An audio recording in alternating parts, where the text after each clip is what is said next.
So welcome back everyone. तो भाई हम लोगों ने अब तक जर्नल देख लिया, लेजर देख लिया, ट्रायल बैलेंस देख लिया, इतना तो हमारा हो गया है। और अब बारी आती है इनके टॉप 5 क्वेश्चंस की। दोस्तों ये टॉप 5 क्वेश्चंस में आपको चिंता करने की जरूरत नहीं, क्योंकि मैंने पूरा रिसर्च करके जो बेस्ट क्वेश्चंस हैं वो यहाँ पे कवर अप करके रखे हुए हैं। आपका काम सिर्फ इतना है कि आपको प्रैक्टिस करना है। ठीक है, इतना तो कर लोगे, है ना? आइए देखते हैं।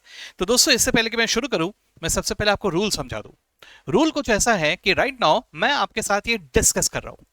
ठीक है, मैं ये डिस्कस कर रहा हूं। आपको क्या करना है, क्योंकि ये इजी टॉपिक है, इसलिए एक बार आपको सिर्फ अटेंड करना है। और उसके बाद आपको ये सारे के सारे क्वेश्चंस ईमानदारी से, इनफैक्ट एकदम 100% ईमानदारी से लिख के खुद सॉल्व करना है। ठीक है, जब तक ये नहीं करोगे तब तक देखो, एक बात याद रखना, जो इजी टॉपिक्स होते हैं ना उसमें सिली मिस्टेक्स होते हैं। जानबूझ के गलती कोई नहीं करता, और हम सिली मिस्टेक्स कभी अज्यूम नहीं करते कि हम सिली मिस्टेक करने वाले, हो जाता है। Getting me? तो please all of you remember, इसे लिख के प्रैक्टिस करना इज वेरी इंपॉर्टेंट, भले ही आपको लगे या ना लगे। इसलिए ईमानदारी से लिख के प्रैक्टिस जरूर करना। ठीक है, चलिए तो विद दैट लेट्स बिगिन। तो सबसे पहले मैंने लिया है आरटीपी जून 23 का क्वेश्चन नंबर 3A। ठीक है, अब ये क्वेश्चन क्या है? Now all of you remember, देखो मैंने यहां ना जीएसटी को एक्सक्लूड किया है, क्योंकि जीएसटी को मैंने अलग से कवर अप करके रखा हुआ है। तो वो छोड़ के बाकी वाले इंपॉर्टेंट क्वेश्चंस हम यहां पे देखने जा रहे हैं। ठीक है, देखो क्या है। तो सबसे पहले मुझे यहां पे नजर आ रहा है, pass a journal entry in the following cases. A running business was purchased by Mohan with the following assets and liabilities. तो हम लोगों ने एक एग्जिस्टिंग बिजनेस को ही एक्वायर कर लिया। अब एग्जिस्टिंग बिजनेस एक्वायर कर लिया यानी बिजनेस उठा के जेब में डाल लिया, ऐसा नहीं होता भाई। उस बिजनेस के सारे एसेट्स, उस बिजनेस के सारे लाइबिलिटीज सब हम लोगों ने ले लिया है ना? तो सर ठीक है सर, अब ये कैश उनका था, अब हमारा है। ये लैंड उनका था, अब हमारा है। फर्नीचर हमारा है, स्टॉक हमारा है, एंड सो ऑन, है ना? अब भाई आपको क्या करना है, इसके लिए एक जर्नल एंट्री पास करना है। जो भी एसेट्स हमने टेक ओवर किया वो सारे एसेट्स को एक एक करके डेबिट करना है, और सारे लाइबिलिटीज को क्रेडिट कर देना है ना? तो सर ठीक है सर, मैं कैश को तो डेबिट कर दूंगा, मैं लैंड को भी डेबिट कर दूंगा, मैं फर्नीचर को भी डेबिट कर दूंगा, मैं स्टॉक को भी डेबिट कर दूंगा, लेकिन मैं क्रेडिटर्स को क्रेडिट करूंगा और मैं बैंक ओडी को भी क्रेडिट करूंगा। Liabilities credit, asset debit. लेकिन सर ये टैली नहीं हुआ, है ना? देखो कैश 12,000, 24,000, 36 प्लस 642 प्लस 1254 हुआ सर। इधर तो 18,000 ही दिख रहा है, टैली नहीं हो रहा सर, है ना? टैली करना पड़ेगा ना। तो बात को समझो, ये जो बैलेंस है, this is basically the purchase consideration that we need to pay to that particular business. अब जरा समझने की कोशिश करो, अगर हमारे जेब से पैसा बिजनेस के लिए जा रहा है तो हम उसी को शायद कैपिटल कहते हैं, है ना? तो हम इसे रिकॉग्नाइज करेंगे नथिंग बट एज कैपिटल। हालांकि इसी के बारे में और डिटेल में आप लोग पढ़ोगे आगे चल के, नॉट नाउ। ठीक है, मतलब सी फाउंडेशन में तो नहीं पढ़ोगे आप लोग, आगे चल के पढ़ोगे। लेकिन स्टिल राइट नाउ इसको कैपिटल करके मान लिया जाएगा। मतलब इसका जर्नल एंट्री क्या होगा, ध्यान से देखिए। मैंने कैश अकाउंट को किया डेबिट, मैंने लैंड अकाउंट को किया डेबिट, मैंने फर्नीचर किया डेबिट, मैंने स्टॉक किया डेबिट, मैंने क्रेडिटर्स किया क्रेडिट, मैंने बैंक ओडी को भी कर दिया क्रेडिट, और जो बैलेंसिंग फिगर था इसे मैंने कहां क्रेडिट कर दिया, टू कैपिटल। ठीक है दोस्तों, मैं चाहता हूं कि आप लोग जब इसे सॉल्व करोगे तो आप लोग इस नरेशन को भी ध्यान से पढ़ो और इस नरेशन को लिख के आना। बहुत बार हम लोग नरेशन को टोटली इग्नोर करके जाते हैं, और एग्जामिनेशन में हमारी सडनली इच्छा होती है कि नरेशन लिखे, लेकिन वहां वक्त बहुत ज्यादा चला जाता है सोचते हुए कि क्या लिखूं भाई, है ना? कभी कभी इजी काम में भी वक्त चला जाता है। तो इसको प्लीज नरेशन को ध्यान से देखना और लिखना। ओके, चलिए आगे बढ़ता हूं। मैं यहाँ पे जल्दी से जल्दी डिस्कस करना चाहता हूं, ताकि आप लोगों का ज्यादा वक्त ना जाए और प्रैक्टिस में आपका ज्यादा से ज्यादा टाइम इन्वेस्ट हो, है ना?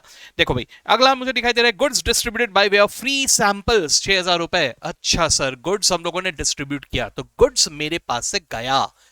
गुड्स के लिए मैंने परचेज अकाउंट बना के रखा है ना? अगर मेरे पास से गुड्स गया तो परचेज अकाउंट को ही मैं क्रेडिट करूंगा, क्योंकि वो गुड्स मेरे कम हो गए अभी, है ना? तो I need to credit purchase. लेकिन किस पर्पज से गए सर? सर फ्री सैंपल्स, या आप इसे एडवर्टीजमेंट भी कह सकते हो, या आप इसे सेल्स प्रमोशन भी कह सकते हो, depends what ever you feel. ठीक है, तो मैं यहां पे फ्री सैंपल्स करके लिख देता हूं। तो एंट्री होने वाला है free samples account debit to purchase account. ठीक है, देख लीजिए सर, इन्होंने एडवर्टीजमेंट अकाउंट लिखा हुआ है, आप इसे भी यूज कर सकते हो, फ्री सैंपल्स भी लिख सकते हो, दोनों चलेंगे। ठीक है, टू परचेजेस, डन। नरेशन ध्यान से देखना भाई, है ना? आगे purchase of goods from Naveen of the list price 12,000। List price से ध्यान में रखना, this is the coated price, ये पहला प्राइस है, लेकिन इस प्राइस पे हमने खरीदा नहीं है sir. He allowed 10% trade discount and 300 cash discount was also allowed for quick payment. ओ यह तो कंफ्यूजिंग हो गया सर। ओके कोई बात नहीं, आराम से इसको समझने की कोशिश करेंगे। सर देखिए ग्रॉस अमाउंट तो 12,000 रुपए था, ठीक है, ग्रॉस अमाउंट वॉज 12,000। इस 12,000 पे हम लोगों ने खरीदा ही नहीं, हम लोगों ने उससे 10% ट्रेड डिस्काउंट मांग लिया। ट्रेड डिस्काउंट क्या हुआ? ट्रेड होने के लिए जो डिस्काउंट दिया जाता है, तो 10% यानी 1,200 रुपए हम लोगों ने डिस्काउंट मांग लिया, यानी हम लोगों ने गुड्स कितने रुपए में खरीदा? 10,800 रुपए में। तो भाई हमारा जो परचेज है ये 10,800 का है, ठीक है, ओके। लेकिन अब नवीन भाई साहब ने कहा कि अरे यार मुझे ना अभी का भी पैसे दे दो, मैं इंतजार नहीं कर सकता, मुझे अभी अभी पैसे चाहिए। बोलो ठीक है सर, आपको दे देते हैं पैसे, कोई बात नहीं, लेकिन अगर आपको अभी पैसे हो ना तो मेरे को और थोड़ा डिस्काउंट दो। तो यहां इसने और 300 रुपए का डिस्काउंट देके हमने इसको कितने पैसे दिए हैं? 10,500। सो प्लीज अंडरस्टैंड, मेरा परचेज इज ऑफ 10,800, लेकिन इसके बदले में मैंने कैश कितना दिया? ओनली 10,500। सो बचा हुआ 300 क्या हो गया? This is the discount that we have received, right? तो सर इसका जर्नल एंट्री क्या होगा? Very simple, purchase account debit by 10,800 to discount received 300 और बचे हुए पैसे हमने दिए। So to cash, outflow of cash, to cash 10,500, correct. चलिए देख लेते हैं, एंट्री यही किया हुआ है, परचेज डेबिट, कैश क्रेडिट और डिस्काउंट रिसीव क्रेडिट, ठीक है, ओके। आगे देखो अभी, income tax liability of proprietor. Please remember, जब भी आपको सोल प्रोप्राइटरशिप कंसर्न का इनकम टैक्स दिखाई दे, हमेशा मानना कि ये उसका पर्सनल टैक्स है, ठीक है। तो ये पर्सनल टैक्स होने की वजह से हम इसे क्या मानेंगे? ड्रॉइंग्स, है ना। तो ये 10,200 का पेमेंट हुआ है पेटी कैश से, तो प्लीज अंडरस्टैंड ये कैश अकाउंट से आउटफ्लो नहीं हो रहा, ये पेटी कैश अकाउंट से आउटफ्लो हो रहा है, ठीक है। तो क्या करना होगा सर? ड्रॉइंग्स को डेबिट करेंगे और पेटी कैश को क्रेडिट करेंगे, राइट। तो एंट्री हो रहा है drawings account debit to petty cash, ठीक है। उसके बाद अगर मैं देखूं तो Sumit became insolvent and could pay only 50 पैसे in a rupee. Amount due from him is 3,600, sir 3,600 रुपए लेना था और only 50 पैसे in a rupee could be recovered, यानी आधा मिला, यानी 1,800 रुपए मिले, बाकी डूब गए, है ना। क्या करेंगे सर? सर पैसे मिले सो कैश अकाउंट डेबिट आधा, बाकी आधा डूब गया, बैड डेट्स अकाउंट डेबिट, और सुमित अकाउंट को क्रेडिट करना होगा क्योंकि उसे पूरी तरह से राइट ऑफ कर देना होगा, सुमित को पूरा राइट ऑफ कर देना हमें, तो वो क्रेडिट करना होगा भाई 3,600, है ना। तो ये कैसे किया जाएगा?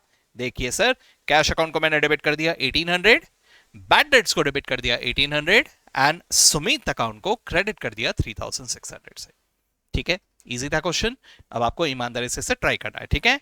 मैं आ जाता हूं अगले क्वेश्चन में। अगले क्वेश्चन को मैंने लिया है मॉड्यूल से ही, मॉड्यूल में मिसिंग फिगर्स वाले क्वेश्चन, ऐसे क्वेश्चंस काफी इंपॉर्टेंट होते हैं, ठीक है। अगर हम ध्यान से देखें तो यहां पर बहुत सारे डिटेल दिए हुए हैं, बस कुछ डिटेल्स के आगे ए बी सी और डी लिखा हुआ है ना। देखिए यहां ए, ये बी, ये सी और ये डी, है ना। तो ये 4 डिटेल हमारे मिसिंग है। तो क्या क्या मिसिंग है sir? Number 1 cash, what is the cash balance? नहीं मालूम। नंबर 2 ट्रेड रिसीवेबल, नहीं मालूम। नंबर 3 लोन, नहीं मालूम। नंबर 4 क्लोजिंग कैपिटल, नहीं मालूम। ये 4 चीजें मिसिंग है, ठीक है। अब जब भी इस तरह का क्वेश्चन आए, हमेशा पहले आप एडिशनल इंफॉर्मेशन दिखना, क्योंकि एडिशनल इंफॉर्मेशन में ही आगे बढ़ने का आपको कोई ना कोई हिंट मिल जाएगा, ठीक है। तो सबसे पहले without looking at anything else मैं आ जा रहा हूं एडिशनल इंफॉर्मेशन में। एडिशनल इंफॉर्मेशन में मुझे क्या दिख रहा है? During the year sales of 15,55,000 was made, of which 15 lakh was received. अच्छा, कुछ ना दिया हो ना तो अज्यूम करके चलना कि पूरा का पूरा सेल ना क्रेडिट सेल है। वैसे भी सर ट्रेड रिसीवेबल नाम तो दिख ही रहा है, तो सर इसका मतलब उधार में सेल तो हुए ही होंगे, है ना। अब मुझे जब प्रोपोर्शन नहीं दिया कि कितना कैश में है और कितना क्रेडिट में है, तो मैं 100% अज्यूम कर लूंगा क्रेडिट में, ठीक है। तो 15,55,000 के सेल्स क्रेडिट में है। इसमें से कितना पैसा रिकवर हुआ? 15 लाख, यानी अभी भी 55,000 रिकवर नहीं हुए, रिसीवेबल है। शायद यही है ट्रेड रिसीवेबल, है ना। कहना ऐसे कि मुझे ट्रेड रिसीवेबल का बैलेंस मिल गया, हेंस ट्रेड रिसीवेबल का अमाउंट हो जाएगा 55,000। 15 lakh 55 minus 15 lakh. Sir but इसे लिखूं कैसे? बचपन में मैथ्स के क्वेश्चन सॉल्व किए हो जिसमें ऐसे स्टेप बाय स्टेप आपको एक के नीचे एक बहुत सारी चीजें लिखने पड़ते थे, ये वैसे ही लिखने हैं इक्वेशन की तरह। तो देखो यहाँ पे कैसे लिखा है। सबसे पहले इन्होंने लिखा ट्रेड रिसीवेबल, कैसे निकाला सर? सेल्स, देखो ये पूरा लिखना पड़ेगा, sales minus amount receive during the year. So ये 15 लाख 55 माइनस 15 लाख 55,000। ठीक है, याद रखना आप में से बहुत सारे जन एक बहुत बड़ी गलती करते हैं। वो लोग क्या करते हैं, ये वाला सेंटेंस जो है ना इसको लिखते ही नहीं है, ये जो वहां पे फॉर्मूला है ना वो लिखते ही नहीं है, वो सीधा अमाउंट लिख के आ जाते हैं। अब ऐसा करोगे तो इंस्टीट्यूट की भी यहां पे इच्छा होती कि अरे यार इस बंदे को हम लोग फुल मार्क्स क्यों दें, सब सही होते हुए 2 मार्क्स काट लेते। अब इसने भी तो कंची किया, हम भी थोड़ा मार्क्स काट लेते। तो थोड़ा ध्यान रखना, आपको वो फॉर्मूला भी लिखना पड़ेगा if you want to get full marks here, है ना? यस। अब इसी की तरह ये एक हो गया, यही एक एडिशनल इंफॉर्मेशन था। अब हम देखेंगे कि इनकी मदद से मैं क्या क्या निकाल सकता हूं। अब अगर हम ध्यान से देखें तो सर यहाँ पे ये एक असेट है, ये लाइबिलिटी है, ये असेट है, ये लाइबिलिटी इंक्लूडिंग कैपिटल है। अच्छा सर, मतलब बैलेंस शीट की अगर मैं बात करूं, बैलेंस शीट में असेट्स और कैपिटल और लाइबिलिटी होता है ना? सर अगर यहां पे ये लाइबिलिटीज इंक्लूडिंग कैपिटल बोला है, यानी तो कैपिटल और लाइबिलिटीज का टोटल दे ही दिया है, and can I say this has to be equal to the assets. सीधी सी बात है। सो सर मेरे टोटल असेट्स भी कितने रुपए के होंगे? 14,15,000 के, है ना? ओके, तो अगर मेरे टोटल असेट्स 14,15,000 के हैं, मेरे पास इंडिविजुअली मशीन का डिटेल है, इन्वेंट्री पता है, कैश नहीं पता, लेकिन मुझे बैंक बैलेंस पता है, मुझे ट्रेड रिसीवेबल्स भी पता है। सो इन शॉर्ट मुझे सभी एसेट्स के बारे में पता है एक्सेप्ट कैश, है ना? मिल जाएगा कैश का बैलेंस, है ना? सर ये सारे एसेट्स का अगर मैं टोटल करूं, सॉरी ये 1 2 3 4, ये सब का टोटल अगर करूं तो ये आना चाहिए 14,15,000, the total of the assets which is equal to capital plus liabilities, है ना? अब जो भी मिसिंग है वो ये होना चाहिए, है ना? तो इसे कैसे लिखेंगे, ये देखो यहां पे।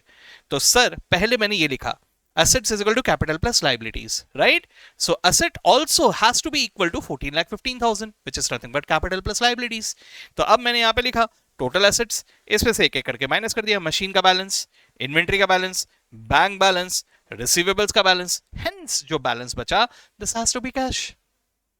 ठीक है, चलो ये हुआ। अब मुझे ये पता है कि टोटल लाइबिलिटीज है 14,15,000, इसमें कैपिटल भी आता है, लाइबिलिटी भी आता है। अब खैर मुझे लाइबिलिटी में एक पता है, अकाउंट पेबल, लेकिन ये नहीं पता सर लोन, ये मिसिंग है ना? ओके, चलो ठीक है, लाइबिलिटी को थोड़ा होल्ड पे रखते हैं, कैपिटल के बारे में सोचते हैं।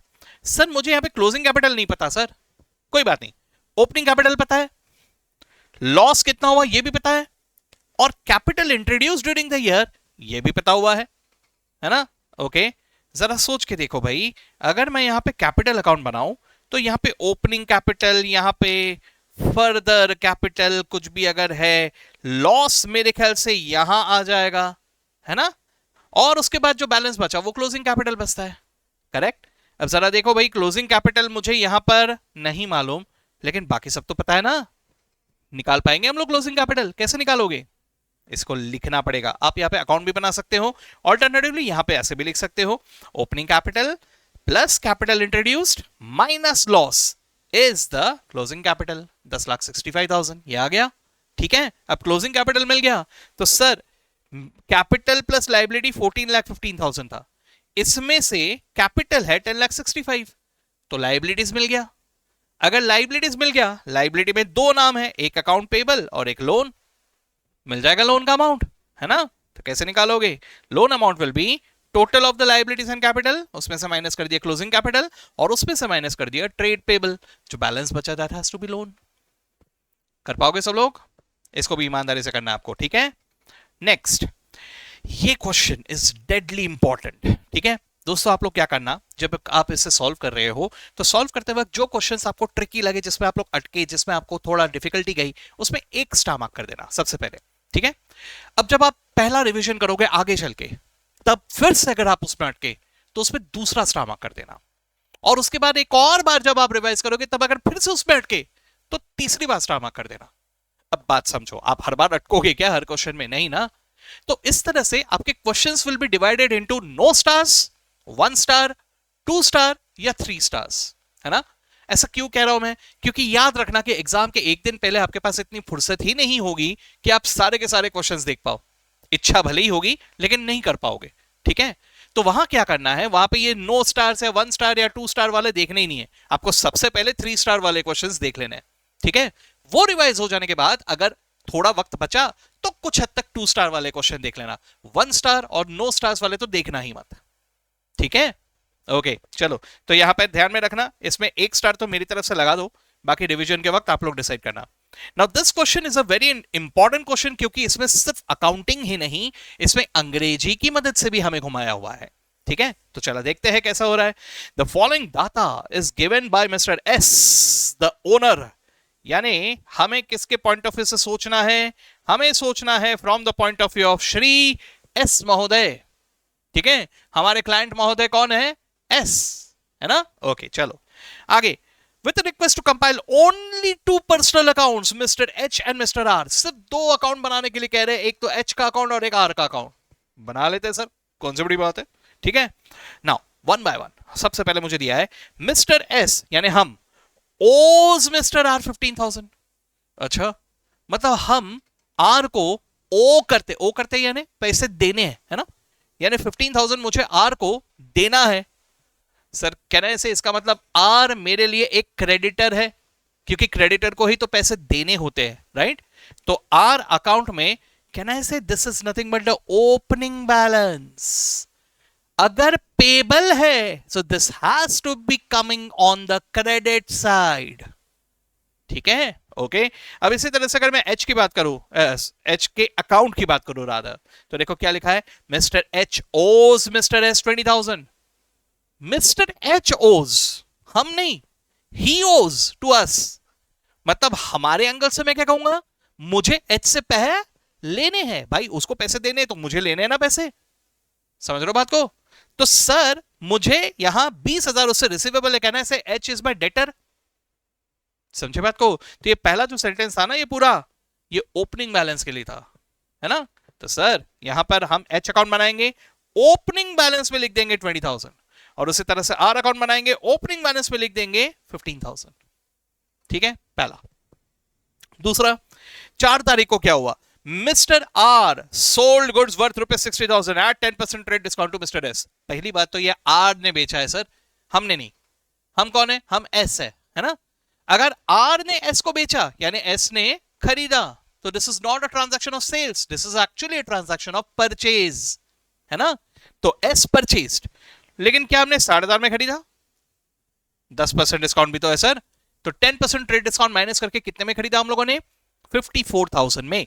तो एस के बुक्स ऑफ अकाउंट्स में एंट्री होगा परचेज का, वो भी 54,000 पे, है ना। अब दिमाग में पहले जर्नल एंट्री लाओ, क्योंकि आपको लेजर बनाना है ना, तो जर्नल एंट्री लाओ। जर्नल एंट्री है purchase account debit to R 54,000, यानी परचेज अकाउंट डेबिट होगा, आर अकाउंट क्रेडिट होगा। मुझे सिर्फ आर का अकाउंट बनाना है, तो आ जाइए आर के अकाउंट में। आर के अकाउंट में on the credit side you will be writing by purchases 54,000, ठीक है। मैं आंसर जानबूझ के ज्यादा देर आपको दिखा नहीं रहा हूं, क्योंकि मैं चाहता हूं कि आप लोग इस आंसर को खुद लिखो, खुद सॉल्व करो, ठीक है। ओके उसके बाद मुझे दिखाई दे रहा है mister S sold to mister H goods priced at 30,000। ये अच्छा है सर, ये इजी है ना, एस के एंगल से दिया हुआ है। हमने एच को गुड्स बेचा 30,000 में। अब आपको लेजर पोस्टिंग करना है, तो पहले दिमाग में जर्नल लाओ, ठीक है। जर्नल क्या होगा, हमने तो सेल किया है ना, H account debit to sales, यानी एच के डेबिट में और सेल्स के क्रेडिट में, लेकिन मुझे तो सिर्फ एच अकाउंट बनाना है, तो एच अकाउंट के डेबिट साइड में मैं लिख दूंगा टू सेल्स 30,000, ठीक है। चलो आगे देखो, record a purchase of ₹25,000 net from R which were sold to H at a profit of 15,000।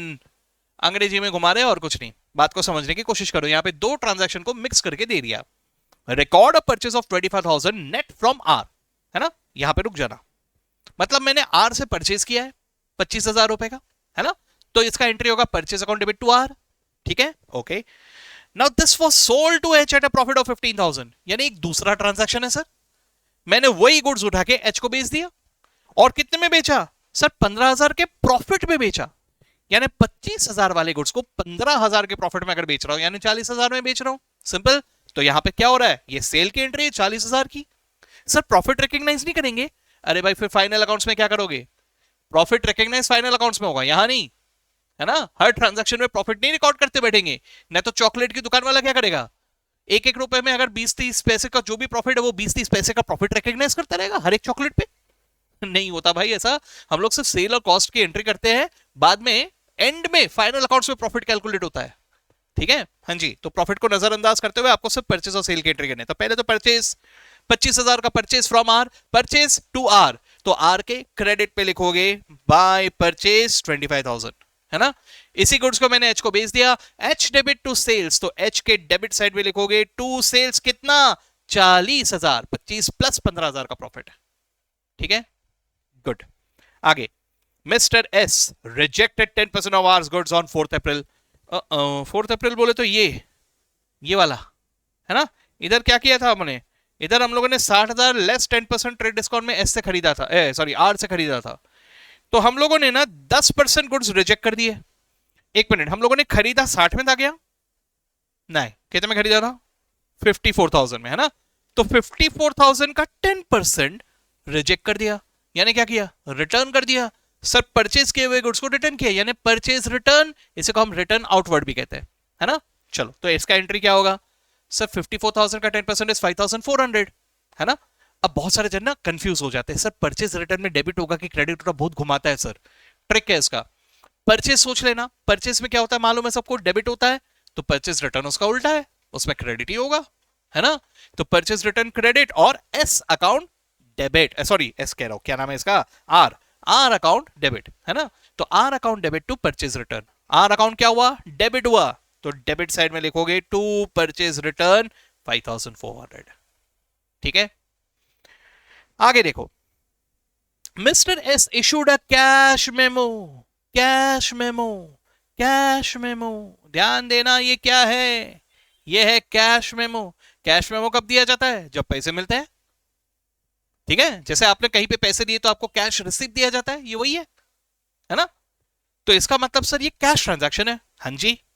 अब देखो क्या है, cash memo of 10,000 to mister H, यानी हम लोगों ने, अच्छा ये इशू किया, सॉरी हमने इशू किया, यानी हमें पैसा मिला, हमने एच को 10,000 रुपए का कैश मेमो दे दिया, यानी एच से मेरे को 10,000 रुपए कैश मिले होंगे, है ना। ओके, हु केम पर्सनली, क्या बात है भाई साहब, एकदम सिंसियरली खुद आए हमारे पास, है ना। For this consignment, sir consignment तो सिलेबस से हट गया, अरे मेरे भाई कंसाइनमेंट नाम का एक अंग्रेजी शब्द भी तो होता है ना। तो कंसाइनमेंट यानी ले जाने के लिए आया वो, ठीक है।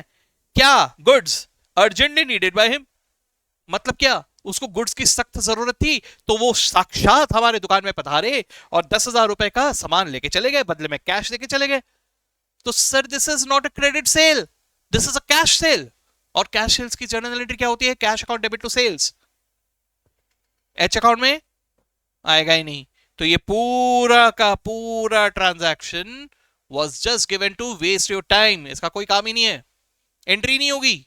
हमें तो सिर्फ एच और आर का अकाउंट बोला है ना, आएगा ही नहीं यहां पे कुछ, ठीक है। This is a cash cell.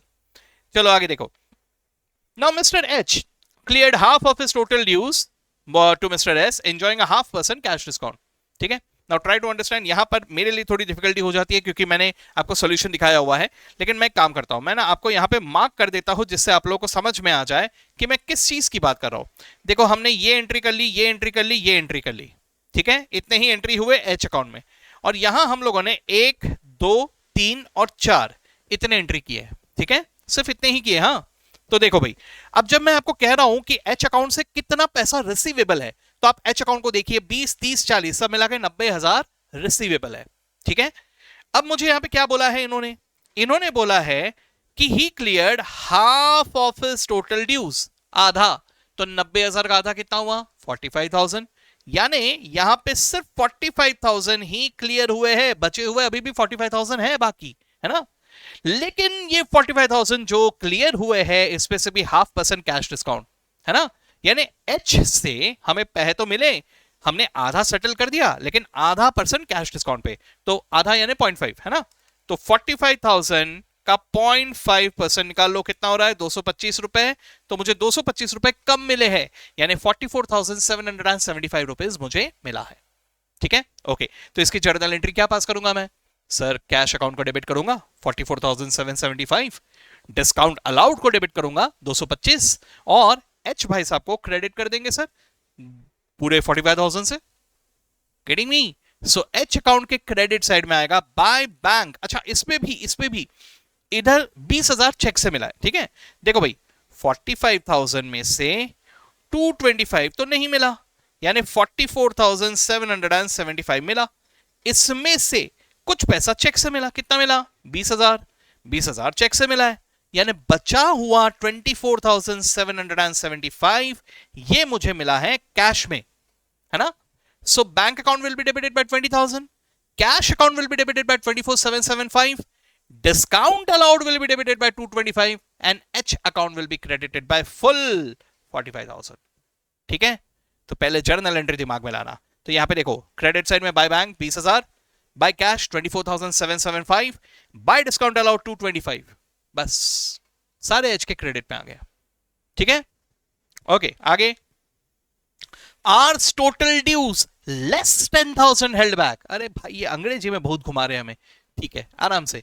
Sir जो भी आर से टोटल ड्यूज है, अच्छा कितना पैसा देना आर को, जरा देखो जो हाईलाइट किया सिर्फ उसको देखना।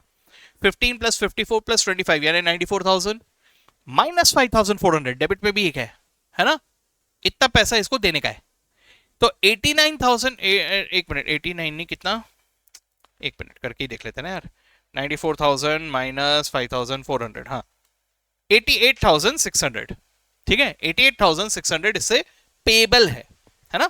अब मुझे क्या कहा है, आर्स टोटल ड्यूज यानी 88,600 लेस 10,000 हेल्ड बैक, यानी 10,000 रोक के, पूरा नहीं दिया, 10,000 रोक के रखा सर, है ना।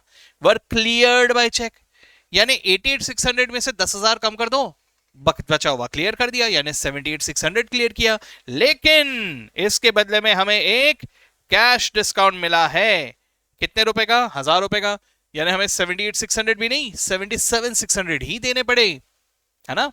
तो सर 10,000 रुपए रोक के हमने 77,600 दिया और 1,000 रुपए का डिस्काउंट रिसीव कर लिया।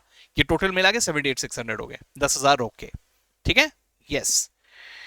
लास्ट बट नॉट लीस्ट हमें दिया है एच का अकाउंट को हमें क्लोज करना है, अज्यूमिंग कि भाई 5,000 रुपए वॉज क्लियर्ड बाय हिम। देखो record the fact that all but 5,000 was cleared by him. 5,000 was not cleared, हाँ एक मिनट रुको, क्या लिखा है, all but 5,000 was cleared by him by a cheque because he was declared bankrupt. ठीक है, okay, तो मतलब क्या हुआ, ऑल बट 5,000 मतलब पूरा पैसा 5,000 छोड़ के उसने क्लियर किया। कुछ समझे मैं क्या कह रहा हूं, पूरा पैसा 5,000 छोड़ के उसने क्लियर किया, ऑल बट 5,000 वॉज क्लियर्ड। ठीक है, तो सर बैलेंस 45 ही था ना, आधा सेटल हुआ था तो 45 बचा हुआ था, याद है ना। तो उसमें से 5,000 छोड़ के बाकी क्लियर हो गए, और वो भी चेक से। ठीक है, सो 40,000 मिले, 5,000 डूबे। तो यहां by bank 40,000 and balance bad debts. ठीक है, लास्ट में हमें कहा है कि आर के अकाउंट को बैलेंस कर दो। ठीक है सर, आर के अकाउंट में वैसे भी 10,000 बैलेंस बचे हुए, दैट्स इट। तो this was a very important question, ईमानदारी से प्रैक्टिस करना जरूरी है। ठीक है, और अगर कोई डिफिकल्टी गई, कुछ नहीं समझ में आ रहा है, text me, let's discuss it. ठीक है, चलो गुड, आगे बढ़ते हैं। तो फिर अभी अगला क्वेश्चन ट्रायल बैलेंस का है। Now this is a easy question, इसमें मैं ज्यादा टाइम नहीं लूंगा। देखो ट्रायल बैलेंस में सिर्फ एक ही बात में के लिए मैंने इस क्वेश्चन को लिया हुआ है, और वो है ये वाला पार्ट। अगर आप ध्यान से देखो, input GST and output GST. ठीक है, अब आपको यहां पे एक बात याद रखना है कि ये इनपुट जीएसटी आउटपुट जीएसटी को आपको कोई एडजस्ट करके सेटल करके कुछ नहीं करना है। This is trial balance. Trial balance में जो अकाउंट में डेबिट होता है उसको डेबिट में लिखना पड़ता है, जो अकाउंट में क्रेडिट होता है उसको क्रेडिट में लिखना पड़ता है, एज सिंपल एज दैट। ठीक है, now remember that input GST is always an asset and output GST is always a liability. तो hence assets always will carry a debit balance। देखो भाई ये कहां लिखा दिख रहा है आपको, क्रेडिट में, गलत है ना। इसी तरह से output GST is a liability, it will always carry a credit balance, लेकिन ये कहां लिखा दिख रहा है आपको, डेबिट में। गड़बड़ दिख रहा है, यही दिया है नीचे। Even though the debit and credit sides agree, the trial balance contains certain errors. Check the accuracy of the trial balance. तो आपको एक एक्यूरेसी चेक करना है और करेक्ट ट्रायल बैलेंस बताना है, दैट्स इट। ठीक है दोस्तों, ऐसे क्वेश्चंस में दो तरह के आपके सॉल्यूशंस आपको दिखाई देंगे, तो आपको क्वेश्चन को ध्यान से देखना होगा। नंबर वन, या तो वो आपसे सिर्फ करेक्टेड ट्रायल बैलेंस पूछेंगे, तो फिर आपको सिर्फ ट्रायल बैलेंस को करेक्ट करके बना देना है। नंबर टू, वो आपसे रीजंस भी पूछेंगे कि भाई क्या क्या गलतियां हुए वो भी पॉइंट आउट करके बताओ। ठीक है, इन दैट केस आपको पॉइंटर्स पे लिखना होगा कि भाई input GST is an asset but it is written on the credit side, it should have been written on the debit side. ऐसे हर एक को लेके आपको पॉइंटर्स में लिखने पड़ेंगे। ठीक है, मार्क्स इतने आसानी से थोड़ी देंगे भाई, है ना, मेहनत तो करवाएंगे आपसे। ओके चलो, तो देखो भाई यहाँ पे एक एक करके ये सब दिया हुआ है, अब आपको सिर्फ चेक करना है। तो भाई मुझे सबसे पहले जो जो गलत दिख रहा है ना, मैं उनको ही मार्क करके रखता हूं। ठीक है, चलो भाई, तो बिल्डिंग तो ठीक है सर, मशीन भी ठीक है, रिटर्न आउटवर्ड, रिटर्न आउटवर्ड यानी परचेस रिटर्न, है ना। वैसे एक शब्द बताता हूं, रिड रॉक, रिड रॉक मतलब return inward debit, return outward credit. ठीक है, तो आप लोग देख लेना कि ये रिटर्न इनवर्ड है क्या आउटवर्ड है, रिटर्न आउटवर्ड क्रेडिट रॉक, है ना। तो ये क्रेडिट होना चाहिए। अरे सर ये गलत है सर, है ना, ये गलत है, इसको क्रेडिट पे लिखना चाहिए था, है ना।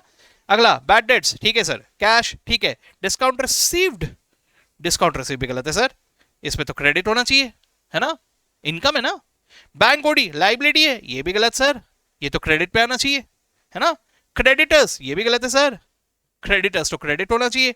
परचेजेस सही है, कैपिटल सही है, फिक्सचर्स सही है, फिक्सचर सही है, नहीं sir fixtures is an asset, ये भी गलत है सर। हाँ जी, आगे सेल्स, हाँ ठीक है ये सही है। डेटर्स सर ये भी गलत है सर, ये तो डेबिट में होना चाहिए। ओके, इंटरेस्ट रिसीव्ड, हाँ ठीक है ये सही है। बाकी ये तीनों ही गलत है ना, तीनों ही असेट्स है और ये दोनों भी गलत है, दोनों ही लाइबिलिटीज है ना।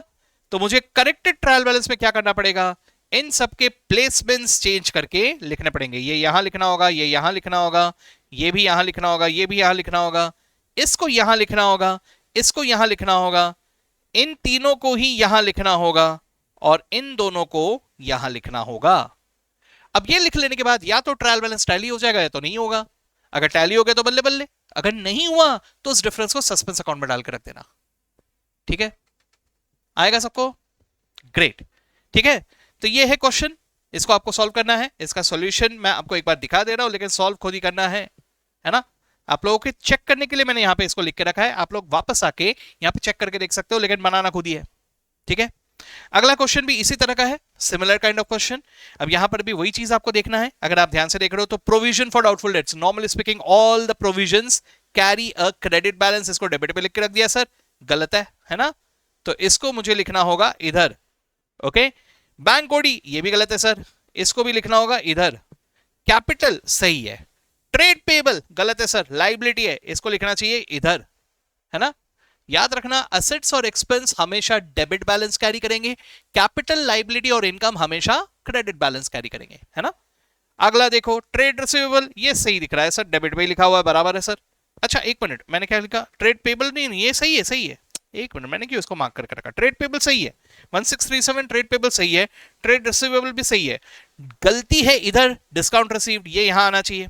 ठीक है, डिस्काउंट अलाउड ये भी यहां आना चाहिए। ठीक है, उसके बाद ड्राइंग्स सही है, ऑफिस फर्नीचर सही है, जनरल एक्सपेंस को क्रेडिट पे लिख के रख दिया सर, ये यहां आना चाहिए। परचेजेस सही है, return inward red rock, return inward debit, है ना, ये भी गलत है, इसको क्रेडिट पे लिख के रख दिया, है ना। रेंट एंड रेट्स सही है, सैलरीज सही है, एक्सपेंसेस डेबिट ही होने चाहिए, सेल्स सही है, इनकम है क्रेडिट ही होना चाहिए, इन्वेंट्री बराबर है, प्रोविजन, अरे सर नॉर्मली हर तरह का provision carries a credit balance, right, so you need to write this on a credit side, right. चलिए, तो दैट्स इट। तो अगर आप लोग ये चीज बना पाओगे तो go for it now, immediately आपको ये पूरा का पूरा ट्रायल बैलेंस बनाना है, द करेक्टेड ट्रायल बैलेंस। यहां पर आपको सिर्फ करेक्टेड पूछा है तो बहुत अच्छी बात है, अगर डिटेल भी पूछा है पॉइंटर्स फॉर्म में, आपको वो भी लिखना पड़ेगा कि आप लोगों ने क्या क्या यहां गलती किया हुआ है। ठीक है, और उसके अलावा एक और बात बता दूं कि यहां क्लियरली इन्होंने बोला हुआ है कि भाई जो डिफरेंसेस को सस्पेंस अकाउंट में डाल देना, यानी यहां ट्रायल बैलेंस टैली नहीं होने वाला। ठीक है, so these were the top 5 questions. ठीक है, लगभग हमने आधा घंटा इन्वेस्ट किया, लेकिन आधे घंटे में हम लोगों ने 5 क्वेश्चंस कर लिए। अगर ये 5 क्वेश्चंस में आप लोग कॉन्फिडेंटली सॉल्व कर पा रहे हो, कोई दिक्कत नहीं जा रही है, तो बिंदास, you are good to go ahead. लेकिन अगर ये चीजों में आप अटक रहे हो, देन इन दैट केस मेरा एक ऑनेस्ट सजेशन होगा आपको कि आप लोग कोई भी किताब से, मॉड्यूल से, कहीं से भी, या अपनी किताब से आपको थोड़े और एडिशनल प्रैक्टिस क्वेश्चंस करने होंगे। अगर मान के चलो यहां पे आपको मेरी कोई भी हेल्प की जरूरत पड़े, I am always there to help you. ठीक है, चलिए, उम्मीद करता हूं कि ये बहुत ज्यादा आपके लिए बेनिफिशियल रहा सेशन। ठीक है, और अगर अच्छा रहा तो लाइक कर देना वीडियो को। ठीक है, कमेंट्स में कुछ लिख देना कि मुझे भी पता चले कि आप लोगों को कैसा लगा, क्या लगा, आप लोगों को आ रहा है कि नहीं आ रहा है। Do share that with me in the comments. ठीक है, चलिए दोस्तों, तो with that let's stop for now and we will continue in the next part. Okay, bye bye all of you.